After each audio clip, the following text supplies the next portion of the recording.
안녕하세요.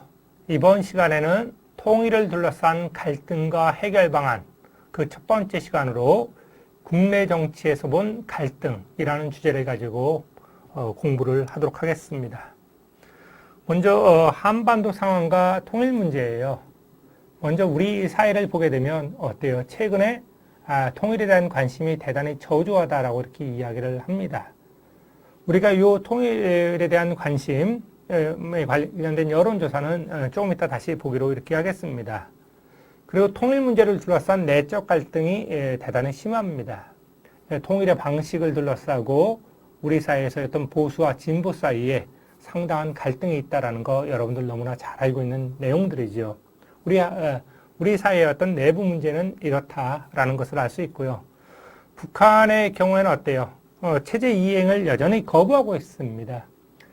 비록 2018년 2월 평창 올림픽 이후에 소위 북한이 대화의 장으로 나오고는 있지만 여전히 체제 이행을 거부하고 있고, 결국 북미 간의 협상, 북한의 핵 문제를 둘러싼 북미 협상이 교착 상태에 빠지면서 여러분들도 잘 아시다시피 3월 2일과 3월 9일 날 또다시 단거리 미사일을 발사하는 것을 알 수가 있습니다.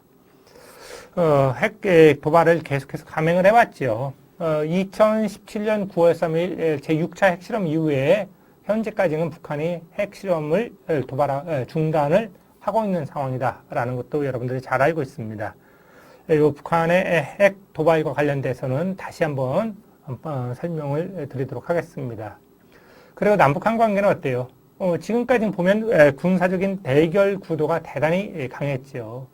남북한 간의 어떤 대결적인 갈등, 상황, 이런 것이 계속해서 연출이 되면서 한반도의 어떤 안보 위기가 계속적으로 고조되어 왔던 것이죠. 그런데 이러한 군사적 대결 구도도 일단은 2018년 2월 평창올림픽을 계기로 형성된 남북 화해 구도 속에서 이러한 군사적 대결 구도는 상당 부분 완화되고 있습니다. 그렇지만 이것이 언제 또 어떤 형태로 바뀔지 그것은 정확하게 현 단계에서 예측하기 어렵다라고 이렇게 볼 수 있고요. 또한 남북 간의 경제적 격차가 대단히 크다라는 거, 이건 여러분들이 잘 알고 있는 내용들입니다. 그래서 이 남북 간의 경제적 격차에 대해서도 바로 뒤에서 다시 설명드리도록 하겠습니다. 그리고 어때요? 이 한반도 문제하고 통일 문제는 동북아 4강, 미국, 일본, 중국, 러시아, 이 동북아 4강의 이해관계의 셈법이 대단히 복잡합니다. 그렇죠, 여러분들? 그러다 보니까 우리가 북핵 문제와 관련해서도 이 한반도에서 제1차 북핵 위기가 발생했던 게 언제죠, 여러분들? 1993년 3월 12일이에요. 이때 제1차 북핵 위기가 발생을 하죠. 그러면 1993년에서 현재 2020년입니다. 몇 년이 흘러간 거예요, 여러분들? 약 27년 정도의 시간이 흘러갔습니다.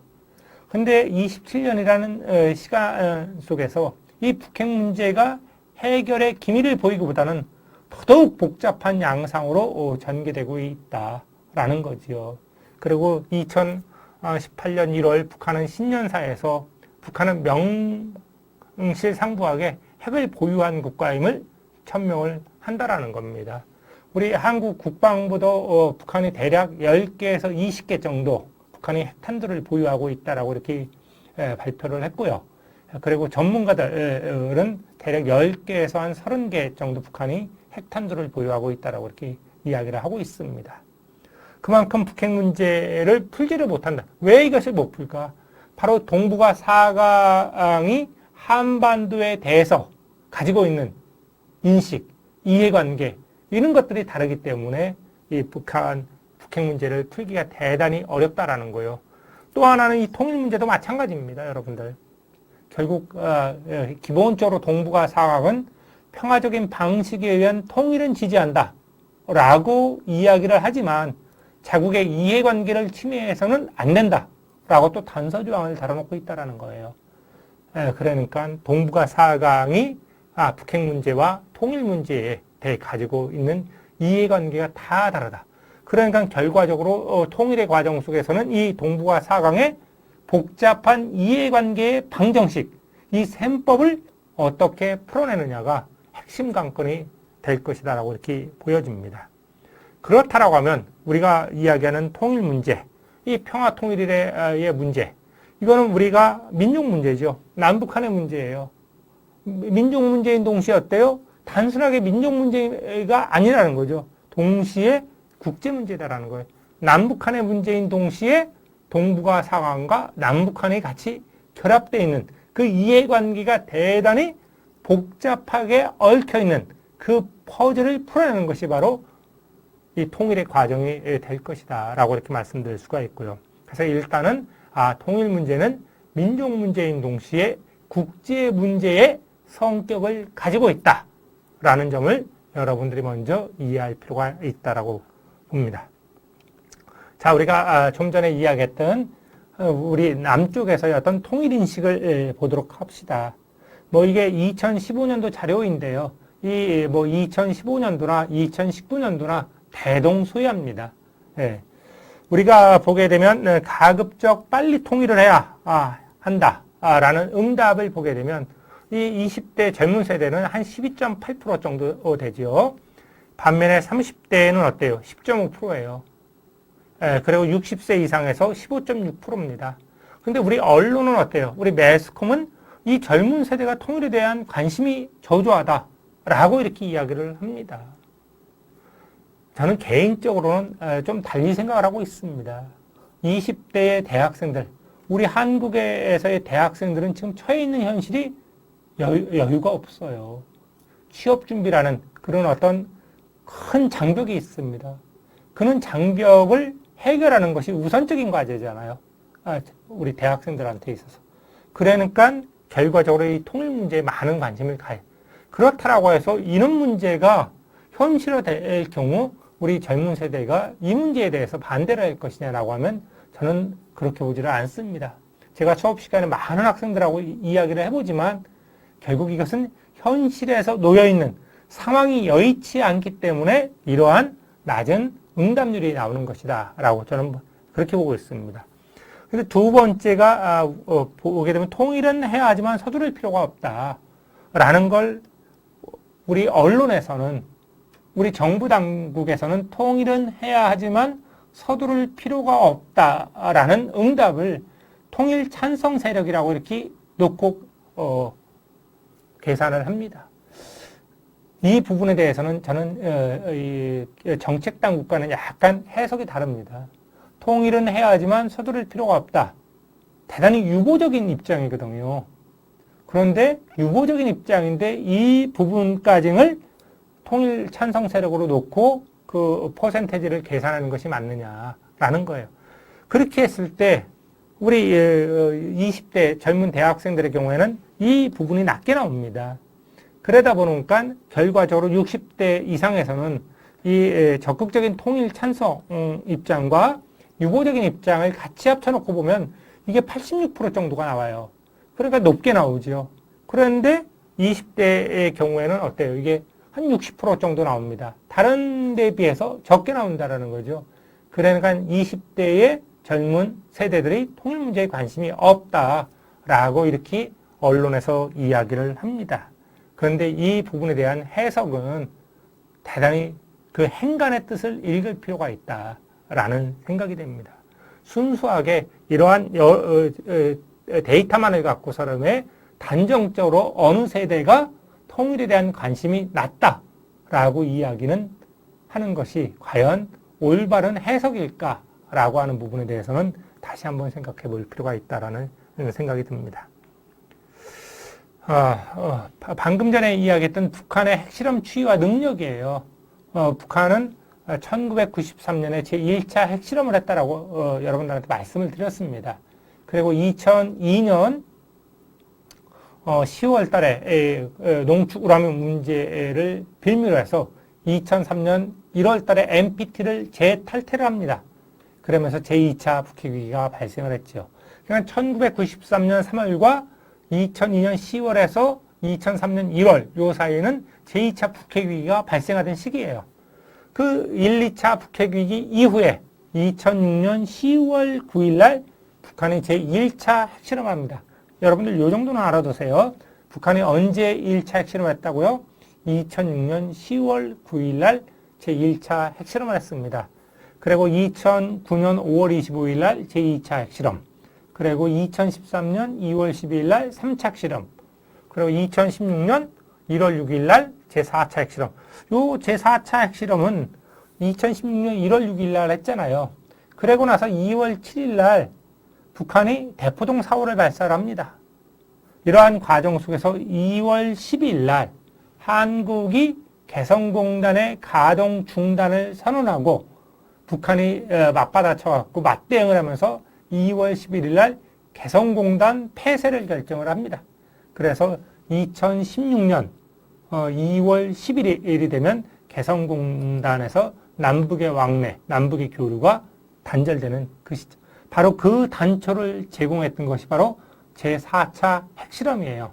2016년 1월 6일에 북한이 제4차 핵실험을 했다라는 거 여러분들 알아두시기 바라고요. 마지막으로 제6차 핵실험은 문재인 정부가 들어서고 나서 2017년 9월 3일 날 북한이 제6차 핵실험을 단행을 합니다. 이 정도는 여러분들이 알아두세요.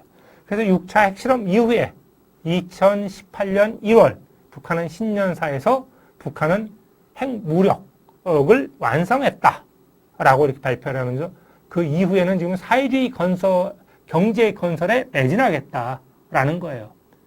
결국은 이런 것들이 2018년 2월 평창올림픽을 계기로 해서 남북의 어떤 대화의 모멘텀이 만들어지고 결국 3월 말에 미국과 북한 사이에 고위급 회담이 평양에서 열리면서 결국은 북미 회담의 그 길을 열게 된다라고 하는 점이죠. 바로 그런 측면에서 북한이 지금까지 6번의 핵실험을 했다라는 것은 여러분들이 알아둘 필요가 있고요. 최소한 1차 핵실험, 4차 핵실험, 제6차 핵실험이 언제 진행되었는지, 실시되었는지 이 정도만 여러분들이 알아두시면 되겠습니다.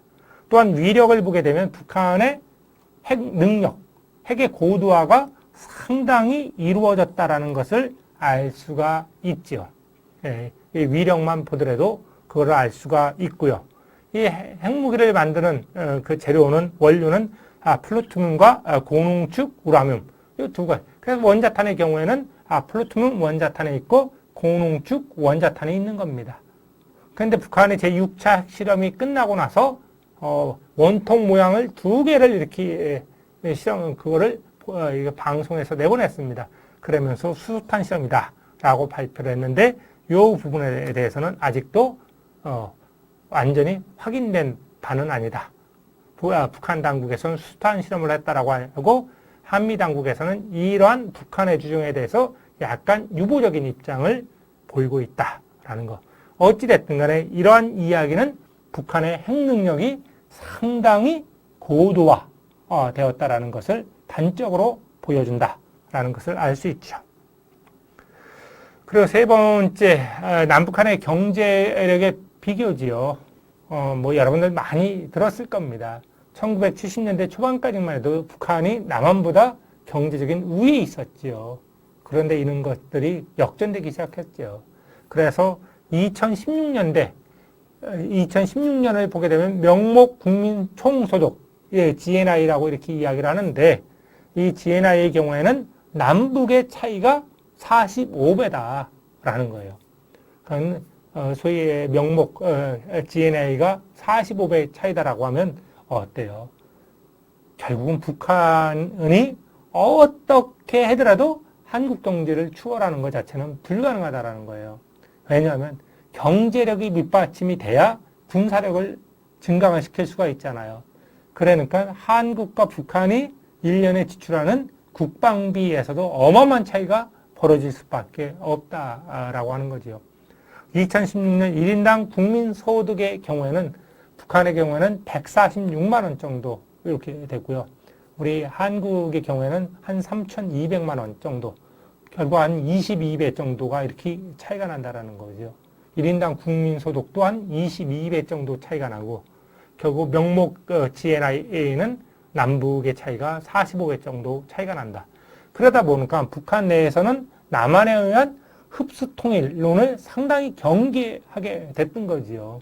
예, 바로 그런 측면들. 그래서 현재 남북한의 경제력의 차이도 상당한 격차가 벌어지고 있다라는 것을 여러분들이 알면 되겠습니다. 오늘 수업의 본 주제인 국내 정치에서 본 갈등들, 어디죠?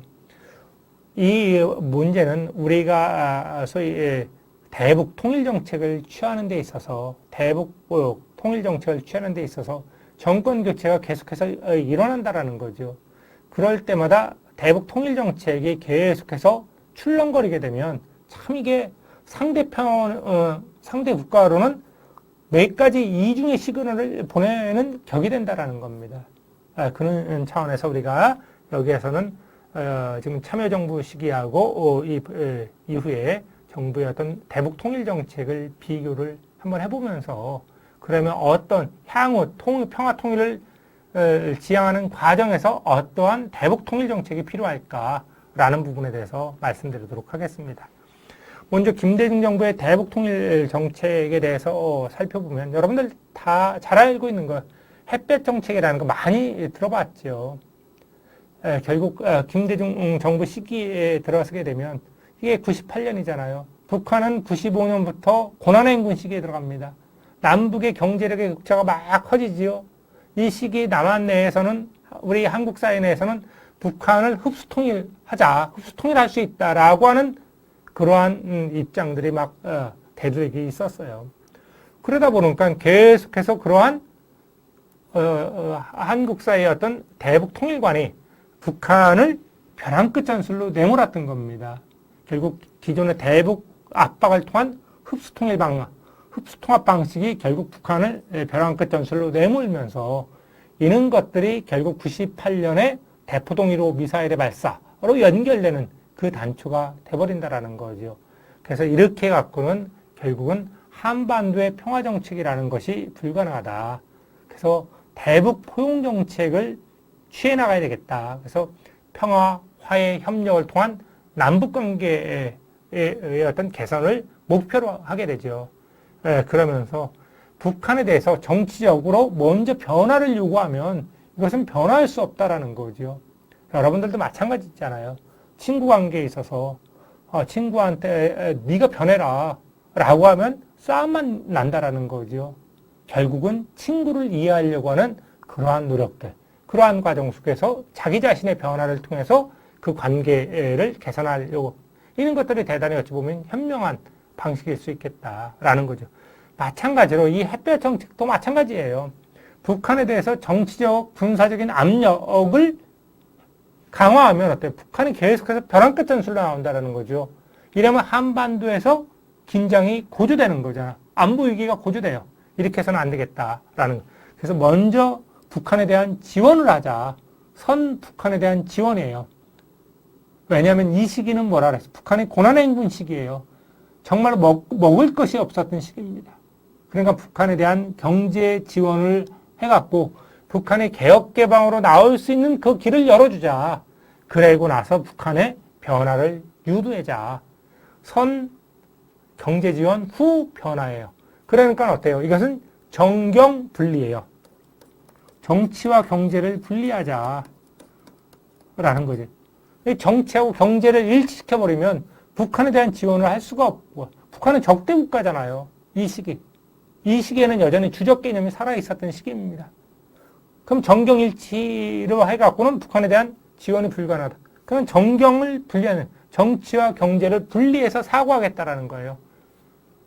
정치적으로는 북한이 그 당시 98년 그 시기에 주적으로 남아있지만, 그렇지만 경제적인 지원은 정치하고는 별개다라는. 그래서 북한에 대한 지원을 먼저 하고 후 북한의 변화를 유도하자라는 것이 김대중 정부 시기의 대북 통일 정책, 우리가 일명 햇볕 정책이라고 하는 것의 그 중심 내용이고요. 그 김대중 정부를 계승했던 노무현 정부의 대북 통일 정책도 마찬가지로 뭐 햇볕 정책이에요. 그렇지만 대북 통일 정책의 어떤 명칭은 조금 다릅니다. 그래서 평화 번영 정책에 기초한 대북 정책을 표방을 하게 되고요. 이 평화 번영 정책에 기초한 대북 정책의 세 가지의 기본축을 갖고 있다. 그래서 한반도의 평화 증진, 남북한의 공동 번영, 동북아 공동 번영의 추구라는 그러한 절차를 갖고 있고요. 더더욱 중요한 것은 한반도의 평화 증진이 동북아의 공동 번영의 토대가 된다라는 그런 인식 위에서 이 한반도의 평화 증진이 대단히 중요하다라는 것을 담고 있죠. 그러다 보니까 우리가 이 노무현 정부 시기에 소위 남북 고위급 회담, 뭐 정치, 경제, 사회, 문화, 인도적인 부분에서의 남북 고위급 회담이 이 노무현 정부 5년 시기 동안 170회 정도가 열린다라고 하는 거예요. 왜냐하면 한반도의 평화 증진이 결국은 동북아의 공동 번영의 토대를 제공하기 때문에 1차적으로 한반도의 평화를 증진시키는 것이 중요하다라는 데 방점을 찍었던 것입니다. 반면에 2008년에 지금은 참여정부에서 지금은 이명박 정부로 이렇게 정권이 교체가 됩니다. 이명박 정부의 대북통일정책은 상생 공영에 입각한 대북정책을 표방을 하고요. 그 기조로서 채택을 했던 것이 바로 비핵개방 3천입니다. 비핵개방 3천은 햇볕정책과는 다르다라는 거예요. 뭐냐면 비핵개방 3천의 내용은 북한이 핵을 포기하고 개혁개방으로 나오게 되면 우리 한국 정부가 북한을 10년 동안 경제적인 지원을 해서 북한의 국민당 1인 소득을 3,000불까지 끌어올리도록 해주겠다라는 겁니다. 단서조항이 뭐예요? 북한이 비핵 개방을 먼저 해야 그 다음에 북한의 국민소득을 3,000불로 끌어올리겠다는 그만큼 우리가 지원을 해주겠다라는 거죠. 이건 뭐예요? 먼저 북한의 변화를 요구하는 겁니다. 선 북한의 변화, 후 경제 지원이죠. 뭐예요? 햇볕 정책의 경우에는 선 지원, 후 변화지요. 그런데 비핵개방 3천은 선 변화. 먼저 너네가 변해라. 바뀌어라. 비핵 개방으로 나와라. 그러면 우리가 경제적인 지원을 해주겠다라는 거예요. 그러니까 아까도 이야기를 했다시피 햇볕 정책의 경우에는 정경분리 원칙이라고 했습니다. 그러니까 비핵개방 3천은 이러한 햇볕 정책의 폐기, 다시 말하면 정경분리 원칙을 폐기하고 정경일치 원칙을 천명한 것이다 라고 이렇게 여러분들이 알 수가 있을 겁니다. 그렇죠? 정경일치예요. 정치와 경제를 같은 톱니바퀴에 놓고 가겠다라는 겁니다. 그러다 보니까 어때요? 북한이 이러한 이명박 정부의 비핵개방 3천을 반통일선언이라고 이렇게 간주하고 맹 비난을 퍼붓게 되죠. 그러다 보니까 당연히 남북관계가 갈등이 발생을 합니다. 그러한 과정 속에서 북한이 2009년 4월 5일 날 대포동 2호 미사일을 발사합니다. 근데 이 대포동 2호 미사일 발사했는데 이게 실패로 끝났어요. 그러고 나니까 바로 이어서 5월 25일 날 북한이 제2차 핵실험을 하게 되죠. 그러니까 남북관계는 더더욱 냉각되죠.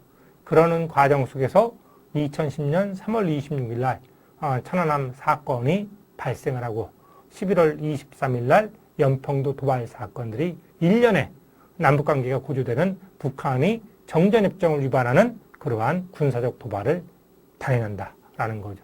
그러니까 남북관계가 얼어버리게 됩니다. 그러니까 소위 이명박 정부 시기에는 남북 고위급 회담이 정치, 경제, 사회, 문화, 인도적인 측면에서 20일에만 열리게 된다라는 거죠. 상당히 적게 열린다라는 거예요. 예. 그만큼 남북관계가 경색되어 있었다라는 것을 알 수 있고요. 그 다음으로 박근혜 정부의 대북통일 정책은 평화통일 기반 구축을 위한 기조로서 한반도 신뢰 프로세스를 제시를 하지요.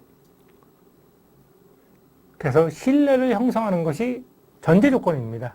신뢰를 형성해야 남북관계를 개선을 하고 남북관계를 개선을 해야 한반도의 평화를 정착시키고 이것을 기반으로 해서 통일 기반을 구축하겠다라는 거. 이 메커니즘은 상당히 좋은 메커니즘이에요. 그런데 문제는 뭐냐면 신뢰 형성의 조건이에요. 신뢰를 형성하는 그 조건이 뭐냐? 북한의 비핵화예요. 북한이 먼저 핵을 포기하고 비핵 개방으로 나와야 된다는 것. 그것이 신뢰 형성의 조건이라는 겁니다. 다시 말하자면 이명박 정부 시기의 비핵 개방 3천과 같은 거예요. 먼저 북한의 태도 변화라는 거. 핵을 포기하고 개혁 개방으로 나오는 그러한 북한의 태도 변화가 신뢰 형성의 조건이다라는 겁니다. 그러니까 북한이 계속해서 북한한테 먼저 변하라는 거잖아요. 그러다 보니까 북한이 변하지를 않으니까 결국 박근혜 정부 시기에도 남북관계가 계속 교착 국면에 빠질 수밖에 없었다라고 하는 겁니다. 다음으로는 문재인 정부의 대북 통일 정책인데 현 정부의 대북 통일 정책은 이 정부가 끝난 이후에 설명을 하는 것이 맞을 것 같아서 여러분들이 별도로 통일 문제 이해해 보면 문재인 정부의 대북 통일 정책에 대해서 잘 나와 있습니다. 여러분들이 책을 보면서 여러분들 나름대로 정리를 해 두시기 바랍니다. 그럼 우리가 한번 평가를 내려보자라는 거예요. 선생님은 여기에서 어떠한 선생님이 같이 판단을 하지를 않습니다. 이 판단은 여러분들의 몫이에요. 그렇죠. 그렇지만 지금까지 이러한 참여정부와 그 이후에 이명박 박근혜 정부의 대북 통일 정책을 보면서 우리 한국 사회에서 보수와 진보가 어떻게 평가를 하는지 일단 한번 보도록 합시다. 먼저 김대중 노무현 정부 시기의 대북 포용 정책과 햇볕 정책에 대해서 여러분들도 많이 들어보셨을 거예요. 보수 쪽에서는 어때요? 북한에 대한 일방적인 퍼주기 정책이다. 그냥 그 퍼줘갖고 결국 그는 것들이 북한의 핵실험과 미사일 발사 실험에 토대를 제공했다. 라는 거. 이는 거죠. 북한에 대한 일방적인 퍼주기였다라고 하고 북한의 핵실험과 미사일 발사 실험에 토대를 제공했다. 결국 북한에 대한 변화를 요구는 하지 않고 그냥 북한에 대해서 그냥 주기만 했다. 라는 것이 바로 보수 쪽의 평가죠. 반면에 진보 쪽에서는 어떻게 해요? 한반도의 한반도의 긴장 완화에 대단히 큰 기여를 했다라는 거죠. 왜냐하면 그 이전에 한반도의 상황은 대단히 대결적인 갈등 구조가 확대되고 있었는데 이러한 것들이 풀리면서 한반도의 긴장 완화가 됐고 화해와 평화의 초석을 어찌됐든 간에 그 초석을 닦았다라고 이렇게 그리고 북한에 지원했던 금액이 얼마 되지 않기 때문에 그것이 북한의 핵실험과 미사일 발사 실험의 토대라고 이야기를 하는 것은 너무 좀 지나친 거 아니냐라고 이렇게 그렇게 이야기를 하고 있죠. 다음으로는 이명박 박근혜 정부의 대북 통일 정책에 대해서 보수는 뭐예요? 쌍방향적인 정책을 통해서 북한의 변화를 주되 그럼 김대중 노무현 정부 시기의 대북 포용 정책, 햇볕 정책은 일방향적이라는 거예요. 한국에서 북한 쪽에 대한 일방향적인 지원만을 했다라는 거죠. 그런데 박근혜 정부와 이명박 정부에서의 어떤 대북 통일 정책은 쌍방향적인 정책이다. 그러면 북한이 변화를 하면 지원해주겠다. 서로 주고받는 게 있어야 된다는 거죠. 네. 그래서 이 쌍방향적인 정책을 통해서 북한의 변화를 유도해 내려고 하는 그러한 정책이었다라고 이렇게 평가를 하고 있고요. 그러한 과정 속에서 북한이 변하지 않았기 때문에 남북관계의 긴장과 남북관계의 경색 국면이 계속해서 지속이 됐다라고 이렇게 이야기를 하죠. 반면에 진보 세력들은 어떻게 하냐면 출구 전략이 없는 모험주의적인 기다림의 전략이다. 그냥 상대방이 바뀔 때까지 무작정 아무것도 안 하면서 그냥 기다리고 있는 정말로 무책임한 정책이다라는 거죠. 상대방이 변하려고 하는 기미가 없으면 다른 어떤 형태를 해서라도 북한이 상대방이 변화할 수 있는 그러한 정책을 가미하면서 변화의 과정으로 이끌어내야 되는데 그런 것이 없었다라는 거죠. 그러니까 사과가 먹고 싶으면 슈퍼에 가서 사과를 사오든지 아니면 자기 집 앞에 있는 사과나무, 다른 집에 있는 사과나무를 하면 안 되겠죠. 자기 집에 있는 사과나무를 흔들어서 자기 집에 있는 사과나무에서 사과를 먹고 싶다. 그러면 사과를 따야 먹을 수 있는 거잖아요. 떨어질 때까지는 기다리면 못 먹는다라는 거죠. 그러니까 사과가 먹고 싶으면 자기 집에 있는 사과나무에서 사과를 따 먹든지 발로 사과나무를 흔들어서 사과가 떨어지도록 해서 먹든지 이렇게 해야 된다라는 거죠. 그런 노력들이 필요한데 결국 그런 노력들이 없이 그냥 사과가 떨어질 때까지 무작정 기약 없이 기다리는 것에 불과했다라고 이렇게 평가를 하고 있습니다. 이 김대중 노무현 정부의 대북 포용 정책과 햇볕 정책, 이명박 박근혜 정부의 대북 포용 정책, 대북 통일 정책에 대해서 이러한 보수와 진보의 어떤 그러한 주장들과 비판들, 그러한 평가들이 일면 틀린 부분도 있고 맞는 부분도 있습니다. 그렇다라고 하면 어떻게 할 것인가? 우리가 정권이 바뀔 때마다 계속해서 대북 통일 정책이 바뀌어야 될 것인가? 라는 거. 그거는 아니다라는 생각이 들어요. 우리 사회도 대단히 성숙돼가고 있거든요. 그렇기 때문에 저는 이 순간에서 가장 중요한 것은 여야가 합의할 수 있는, 우리 국민 모두가 일정 정도 합의할 수 있는 합의 가능한 대북 통일 정책을 마련하는 것이 대단히 시급하다. 총론은 여야든 보수든 진보든 일정 정도 합의할 수 있는 총론을 마련을 해야죠. 그리고 정치적인 상황에 따라서 강론이 달라지는 거죠.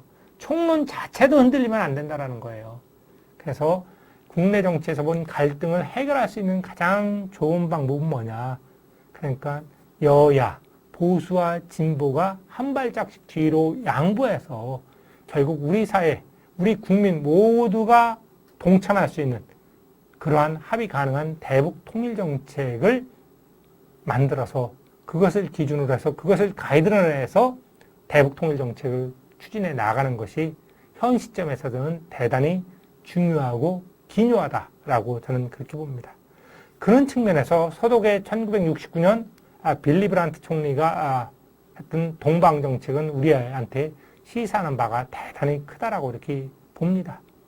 그럼 동방 정책이 무슨 내용이냐라고 하면 1969년 서독의 3인당의 빌리 브란트 총리가 추진한 동부 공산권과의 관계 정상화를 위한 외교 정책이에요.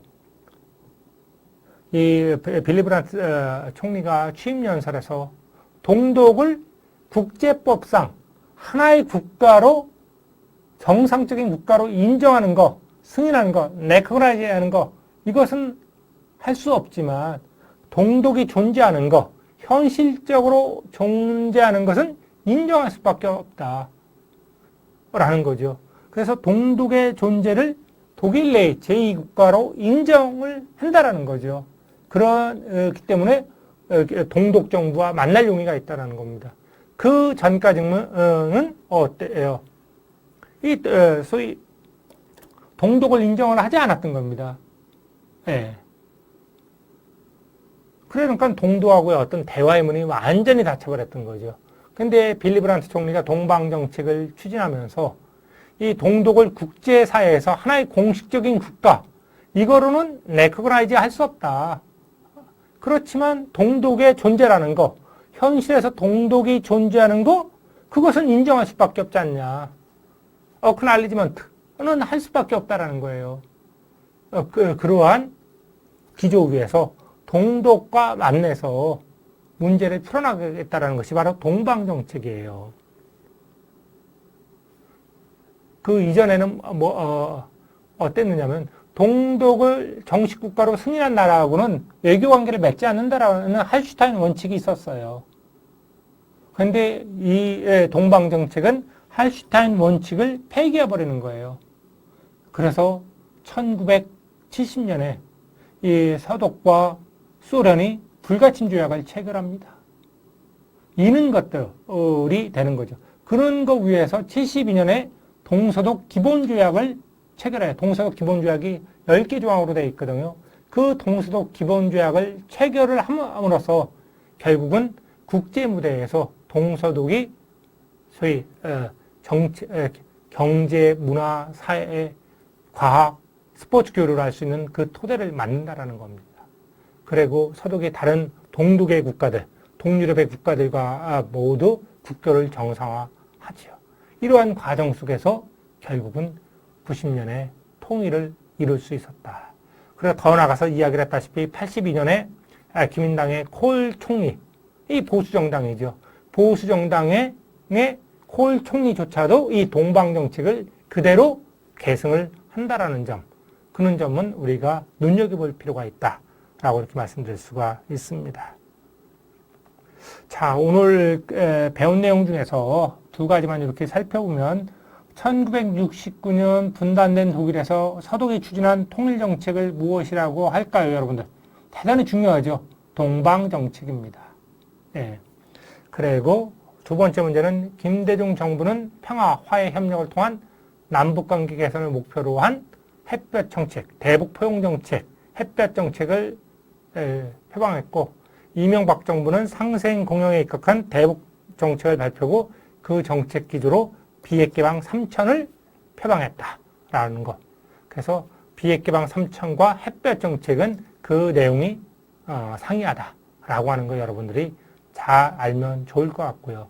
그래서 어떤 정부의 정책이 이거다 저거다 이것을 기본적으로 알아두고 지금 우리가 그러한 토대 위에서 결국은 합의 가능한 대북 통일 정책을 마련하는 것, 이것이 바로 통일을 한반도의 평화와 통일을 이루는 그 초석이 된다라고 하는 점, 그 점에 대해서 오늘 설명을 했던 것입니다.